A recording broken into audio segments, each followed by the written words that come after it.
Namaste and welcome to the course of Elements of Mechanical Engineering. In this video, we will try to understand what all these accessories and mountings related to the boiler. Okay, done. Mountings, boiler mountings. Take this particular word, safety and control. Somewhere this boiler mounting word and safety and control. Yes, it says that boiler mountings are used where the safety and control concern comes in across. These are the devices or the fittings that are being used or necessary for the safety and control of the boiler. So if I say these devices, the category comes under would be a boiler mountings. Okay.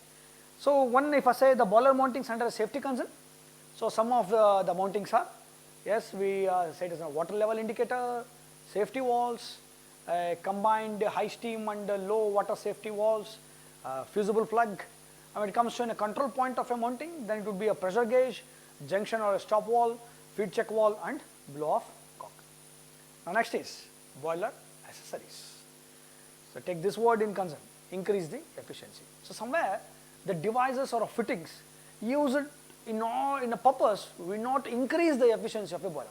The efficiency of what the boiler gives outside should be increased, not just in a common way. Whatever the things that we use, if I use a device or a fitting such that if it increase the system, increase the efficiency of a boiler, we call them as a boiler accessories. So fitting or devices which are provided to increase the efficiency of the boiler and help in smooth working of the plant. So these are known as a boiler accessories. So some of the boiler accessories which are being used are important accessories. Some are like economizer, preheater, superheaters, steam separator and feed pump or the injector. Let's try to understand each one of them, what are the functions and how they work. In that, first one is water level indicator. So this is as the name itself says, water level indicator. It just indicates the level of water present inside this steam or inside the boiler shell or boiler vessel. Okay. So this is fitted outside the boiler vessel. So all this setup, what you see here is a water level indicator, and this part of section is made up of a glass. So which gives me the level of water present inside the vessel, as you can see over here, right? Level of water present inside the boiler vessel. So if I say this, how does it look like? It look like somewhere like this in actual. So this whole setup is been fitted in this way over here. You can see over here a glass chamber. You can knock out a glass chamber over here, which gives me the level of water present inside the vessel. Okay. Its function is to maintain the correct water level and let us know what is the water level inside the vessel in order to have a safety course. Okay. Next would be safety valve. Okay. This is how safety valve works. Even you could have seen this, I could correlate this example with the pressure cooker what you had in a home. The dead weight what you've been loading over the pressure cooker. As the steam inside the cooker increases, the whole pressure of a steam will make somehow lift the dead weight so that the excess amount of steam is being passed out. Similar thing happens up over here. Whenever the amount of this thing the inside the boiler, the steam pressure increases, this will flow through this channel where the whole dead weight will move up and the excess amount of pressure is being flown out in order to have the safety concern. Okay. So as well, it says that the function is to protect the boiler shell from the over pressure and subsequent explosion. Okay. And whenever the boiler pressure exceeds, the valve open and the excess amount of pressure is being discharged to the atmosphere. Next would be fusible plug. This is how it looks like, and you could have seen this fusible somewhere in your pressure cooker also, right? So this whole fusible plug do have this fusible alloy. This fusible alloy has a low melting temperature with the source what we had in a boiler. That sends out the inside boiler temperature when it exceeds, right? In other way, whenever the temperature inside the boiler exceeds, the temperature will melt this fusible plug. And as you can see, when the fusible plug is, this particular fusible plug is melted, you can see an opening over here, right? The whole fusible plug is being fitted at the bottom of a boiler, right above the refractor system. Refractor system is the one where the combustion takes place. So whenever the temperature exceeds, this fusible the material will just fuse off, that means melts off, and allow the water flow through this channel. And since this whole thing has been fitted at the right above the refractor cell, the water flows over the combustion system and the fire will be put off. That's how this functions. So this is how this fusible function work. Okay, so whenever the melting point reaches inside the boiling temperature, automatically the fusel plug will fuse off, and as this whole fusel, the plug is being fitted right below the bottom of a boiler, above the refractor system where the combustion takes place, the water falls out and the fire get extinguished up. Okay, next would be the pressure gauge, very important one. What you see over here is the pressure gauge, and another way we call it as a burden tube pressure gauge. Whenever the pressure enters through this burden tube, the burden tube excites and it moves this sector as has been linked through, and this sector has been aligned with a pointer, and pointer gives me out an exact amount of pressure what is present inside the boiler shell. So this pressure gauge will let us know what is the pressure inside the pressure of a steam inside the cell or a vessel. Okay. Next is steam stop valve.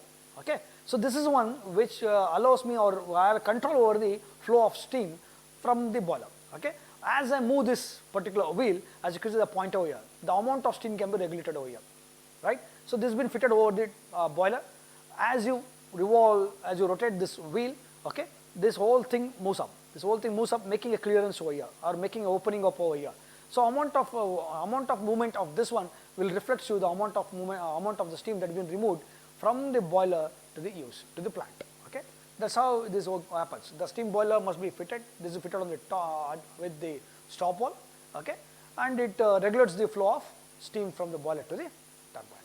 Next is feed water check valve. So this is the one very important concept which is fitted in between the pump and a boiler. Whenever the boiler will low with water, right? Whenever the vessel inside the water gets down, this whole valve opens up and allows the pump or allows the water to flow through the pump to the boiler. Once the boiler has been filled, automatically this whole valve closes up, as you could see over here.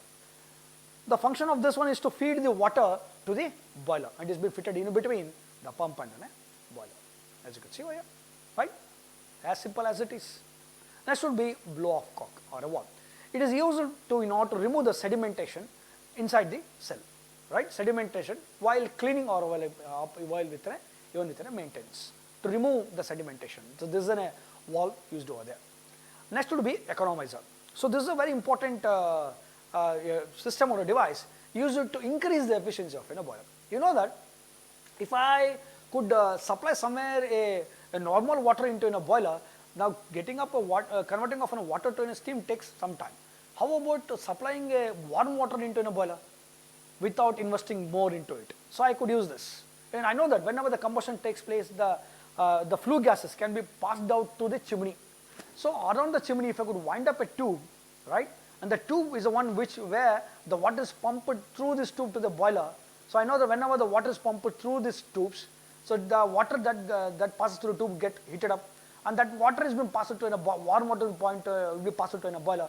Automatically, the time taken to convert a water to a steam will automatically decrease, and the production of steam will be more. That's how the efficiency can be increased.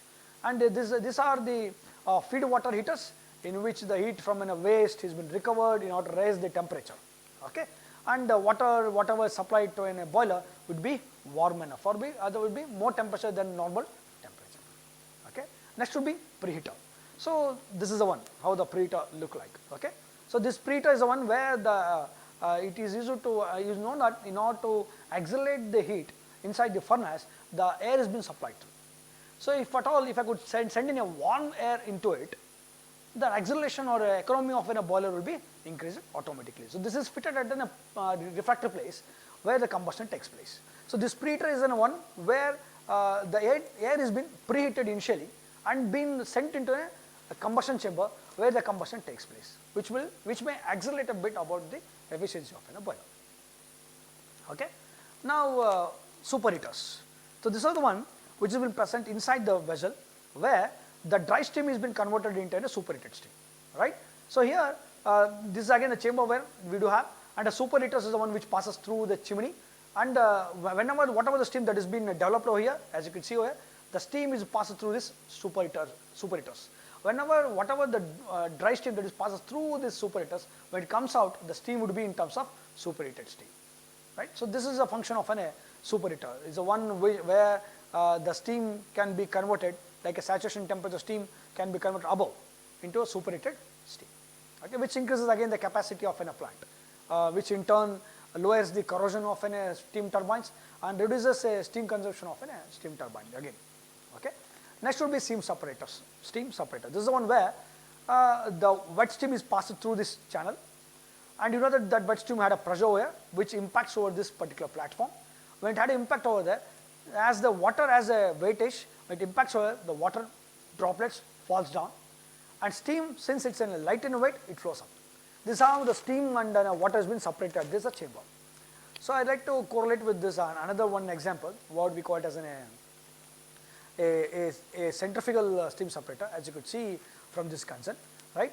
Here, whenever we have we need a specific design or a system which could separate this steam under water. And you can see at this particular point, whenever the steam is flown through this inlet, right? Because of it, centrifugal force, right? Centrifugal force. Because of the weight, the water comes out, and the weight on the water flows out. Here you can see very clearly that the function of the steam separator is meant to separate the steam and then water if it is a wet steam. Okay. So now followed by the another device we call a boiler feed pump. So whenever the boiler goes out with lower up with water, so this pump will supply the water to the boiler.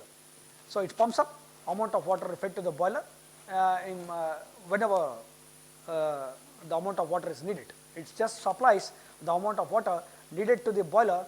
The pump supplies the water to the system by opening up these two valves. So this is a simple description about what is this boiler mounting and assays. Take note that boiler mountings are used for specific reason and boiler assays are for specific reason. Like mountings for safety concern, assays for efficiency concern. Thank you.